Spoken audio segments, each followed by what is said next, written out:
I love the look of a brown paper bag covered book, and this DIY tutorial is super easy.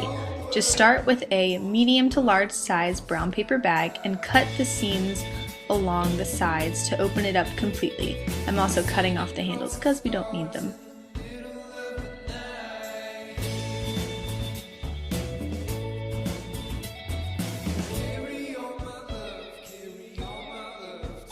Once you've cut off the sides, cut off the bottom as well.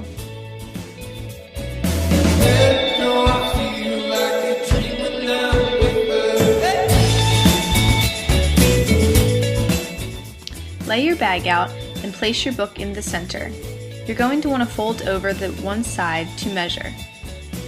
You're only going to need a few inches extra on each side. Nothing really needs to be exact for this.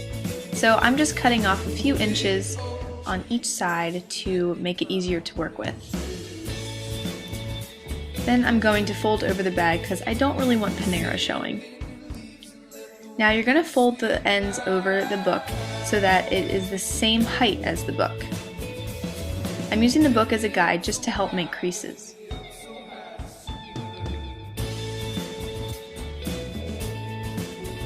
Every time you make a fold, make sure you're creasing each side. You want to make sure it's creased properly so that it moves freely. As you can see, I have a lot of extra paper on this side, so I'm just going to cut it off.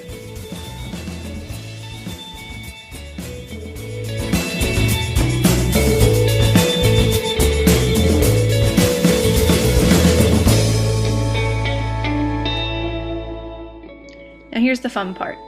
You've created a little pocket from your folds. So just slip the book right on that side and do it to the other side, and you have a form-fitted book cover. Super easy, right?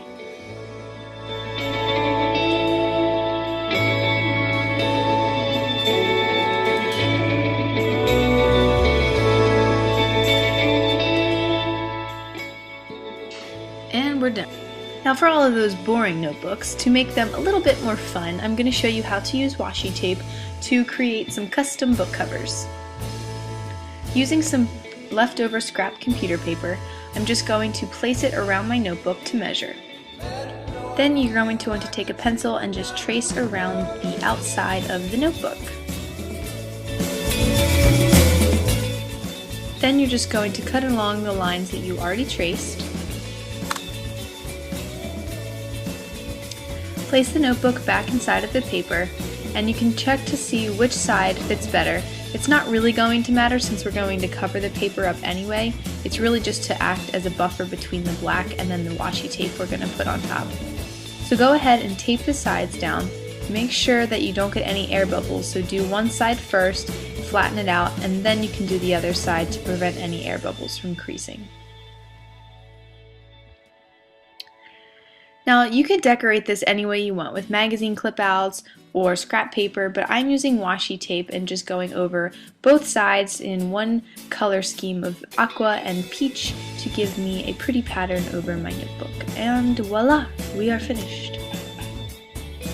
You can also do this for a spiral bound notebook like this one I have here. I did the same exact thing, just changed up how I did the washi tape.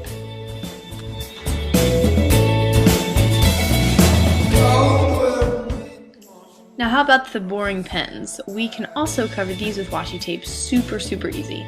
We're just going to measure out enough tape to cover the length of the pen, and then you're just going to wrap it. It's that easy, guys.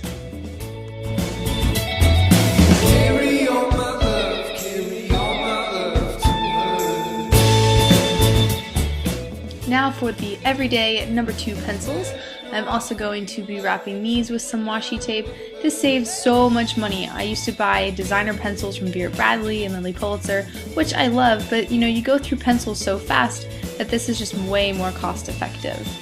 So I love this polka dot pattern I'm using on the pencil. Make sure that you do the pressing in stages so that you don't get any air bubbles in your washi tape.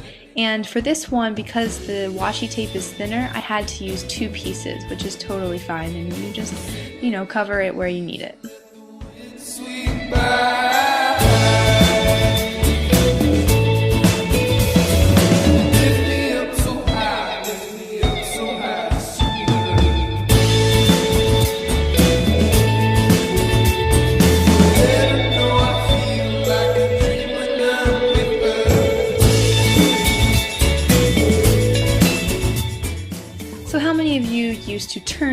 your pages in your books and notes to find where you left off? Well, I'm going to show you how to make these super simple paper clips.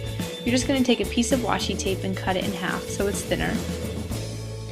And you're going to slip it right through the top end of a paper clip, not the end that you would be sliding onto the paper. If you're using smaller paper clips, it can be a little tricky, so just kind of work with it, and it doesn't have to be perfect because you're just going to end up creasing it and bending it, so it doesn't really matter. So once you get it on there, you're just going to fold it in half and place it together to create a cute little ribbon. And speaking of ribbon, you can also use ribbon material for this. I mean, really, how cute is that? I hope you guys found some inspiration for your own school supplies.